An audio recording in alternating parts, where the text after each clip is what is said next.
آهای آیندگان، شما که از دل طوفانی بیرون می جهید که ما را بلعیده است، وقتی از ضعف‌های ما حرف می زنید، یادتان باشد از زمانه سخت ما هم چیزی بگویید. به یاد آورید که ما بیش از کفش هامان کشور عوض کردیم و میدانهای جنگ را ناامیدانه پشت سر گذاشتیم، آنجا که ستم بود و اعتراضی نبود. این را خوب می‌دانیم، حتی نفرت از حقارت هم آدم را سنگدل می‌کند.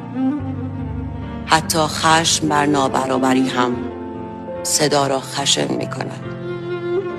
آخ، ما که خواستیم زمین را برای مهربانی مهیا کنیم، خود نتوانستیم مهربان باشیم.